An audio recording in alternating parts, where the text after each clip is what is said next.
Today we're going to be looking at the ATEM streaming bridge and unboxing it.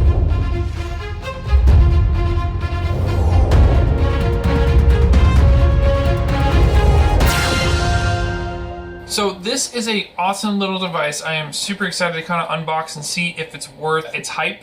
So this has been back ordered for a while now, and I finally got it in the mail. So I'm going to go ahead and unbox this for you and kind of talk about it as I go and its use case and what it could be used for. I'm guessing if you found this early unboxing, then you probably know what it's for, but hey, it's worth explaining and talking about. So first thing I'm going to do, let me go ahead and just show you the Autorama page. There's also, it's on B&H and other places too.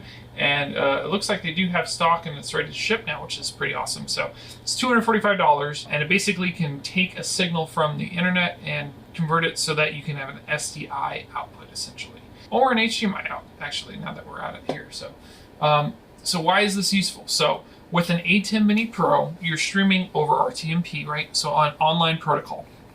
What that basically means is you're sending the ATEM Mini online, right, for somebody to see. So this will basically download that. And so instead of hitting like YouTube or Facebook, you can hit this device. And so if you have somebody else who's remote, they could basically send you their high quality stream for you to get at your switching or your device here, and you can input that in a live broadcast or some sort of live setup. So I'm going to be using it with two ATEM Mini Pros just to see if I can get back and forth communication in real time with a high quality video. What would be especially interesting is if I'm able to program this with an ATEM Mini Pro and send that off to people to use as a remote kind of device, streaming device, so that I could do high quality interviews with folks. So without further ado, let's go ahead and start the unboxing. Here is the ATEM streaming bridge. And so I'm gonna go ahead and grab a knife. So I should note there are a few other things that come with this. It shows DaVinci Resolve 16. I believe there's 17 out now, but for some reason this is a card that's included. Maybe it's because it's a few months old, being ready to ship. You do have some Blackmagic stickers if you're into that.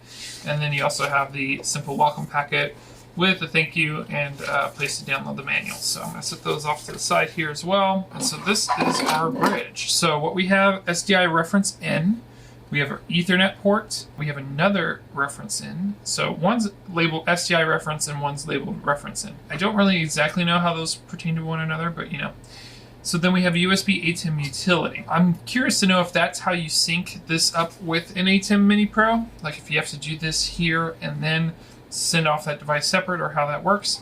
But then you have SDI outs 1 and 2, and then you have HDMI out as well. I'm also curious to know if all three of these outputs work at the same time. I'm assuming at least the two SDIs work together, but it would be nice if all three of these worked.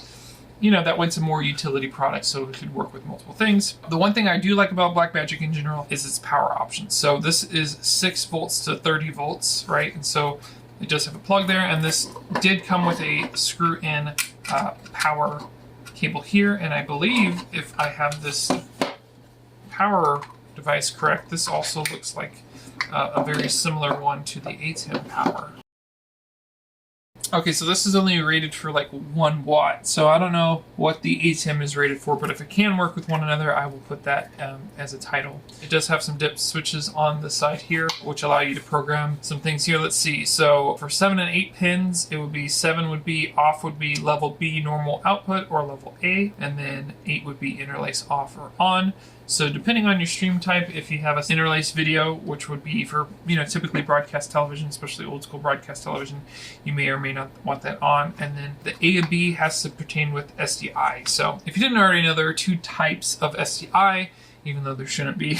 Those 2 standards are A and B. So certain cameras have A and certain have B, same with switchers or whatnot. I believe the ATEM system, like the ATEM Television Studio 4K and those kind of systems, have the ability to do both A and B. But that's just something to know if you don't have a Blackmagic system or another switcher that doesn't support both A and B, or it doesn't have an up-down cross converter or what have you. You may have an issue with that, and so that's a nice feature that it has built into the Switch. So I'm going to do a completely separate video when I do a full test on this to see how the internet is set up and how it's working. So on this device, one of the other things that's labeled here is the internet okay and stream okay. So you do have 2 LED indicators here that tell you in real time how your connection's going. So that's something to keep in mind. And I'm also curious to see what the maximum resolution of something like this is. I hope it's at least 1080p, but you're really trying to push your network when you start to stream multiple devices. And I know NDI is becoming more and more popular, which is a network-based video interface. The traditional broadcaster in me knows that IP-based systems for video can be a little bit tough, and the system hasn't been fully polished yet. I hope that does change with 2021 and the future, because there are more and more IP-based devices coming out, NDI-based devices coming out, that we haven't really fully tested and seen what the capabilities are. But I am excited for that future and trying to see how that fits in with the professional workflow. I'm a kind of guy who likes high quality video, 10-bit video or better, especially for broadcast, and I hope that standard can continue onto NDI. So if you want to learn more about the projects I am doing, you can check out Hacking Hollywood's YouTube channel. Thanks for watching. We'll see you in the next one.